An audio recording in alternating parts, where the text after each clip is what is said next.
పరిశుద్ధ గ్రంథం ఛానల్ వీక్షిస్తున్న ప్రతి ఒక్కరికి దేవుని పేరిట వందనాలు తెలియజేసుకుంటున్నాం. ప్రేమ, సంతోషము, సమాధానం సదా మీకు తోడైండి నడిపించిన గాక. నిన్నటి దినాన 2వ దినవృత్తాంతంలో 13వ అధ్యాయం చదువుకున్నాం. ఈరోజు 2వ దినవృత్తాంతంలో 14వ అధ్యాయం చదువుకున్నాం. అబియా తన పితరులతో కూడా నిద్రింపక జనులు అతనిని దావీదు పట్టణమందు పాతిపెట్టిరి. అతనికి బదులుగా అతని కుమారుడైన ఆసా రాజాయను. అతని దినములలో దేశము 10 సంవత్సరములు నెమ్మది పొందెను. ఆసా తన దేవుడైన యెహోవా దృష్టికి అనుకూలముగాను యథార్థముగాను నడిచిన వాడే. అన్య దేవతల బలిపీఠములను పడగొట్టి ఉన్నత స్థలములను పాడు చేసి ప్రతిమలను పగలగొట్టి దేవతా స్తంభములను కొట్టివేయించి వారి పితరుల దేవుడైన యెహోవాను ఆశ్రయించుటకు ధర్మశాస్త్రమును బట్టి విధిని బట్టి క్రియలు జరిగించుటకును యోధా వారికి ఆజ్ఞాపించి ఉన్నత స్థలములను సూర్యదేవతా స్తంభములను యోధా వారి పట్టణములన్నిటిలో నుండి తీసివేసెను. అతని ఏలుబడి యందు రాజ్యము నెమ్మదిగా ఉండెను. ఆ సంవత్సరములలో అతనికి యుద్ధము లేకపోవటి చేత దేశములో నెమ్మది కలిగి ఉండెను. యెహోవా అతనికి విశ్రాంతి దయచేసి ఉండగా అతడు యోధా దేశమున ప్రకారము గల పట్టణములను కట్టించెను.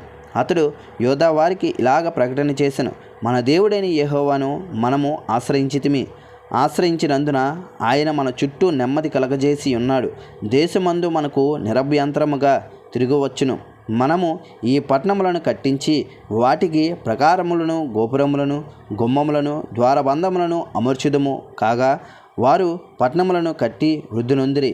ఆ కాలమున డాళ్లను ఈట్లను పట్టుకొను 3 లక్షల మంది యోధావారును కేడములు ధరించి విల్లు వెయ్యి 2,80,000 మంది బెన్యమీనీయులను కూడిన సైన్యము ఆసాకు ఉండెను.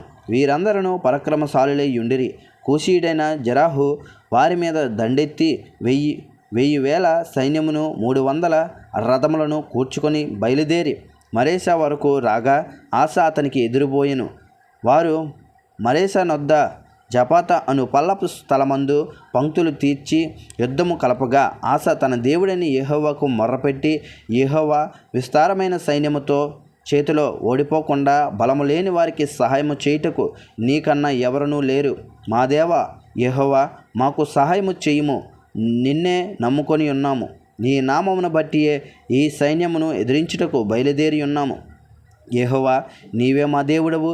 నరమాత్రులను నీ పైన జయమందనీయకము అని ప్రార్థింపగా యెహోవా ఆ కూషీలను ఆశ ఎదుటను యోధావారి ఎదుటను నిలవలీయక వారిని మొత్తినందున వారు పారిపోయిరి.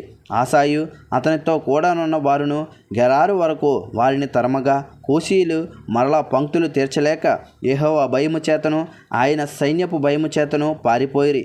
యోధావారు విశేషమైన కొల్లసొమ్ము పట్టుకొనిరి. గెరారు చుట్టూనున్న పట్టణంలోని వారందరి మీదకి యెహోవా భయము వచ్చెను గనుక ఆ పట్టణములన్నిటినీ కొల్లపెట్టి వాటిలోనున్న మిక్కుటమైన కొల్లసొమ్ము అంతయు దోచుకొనిరి.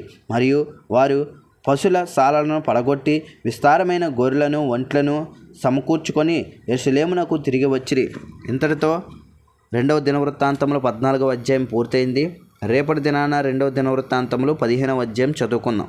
ప్రేమ, సంతోషము, సమాధానం సదా మీకు తోడైండి నడిపించును గాక. ఆమేన్.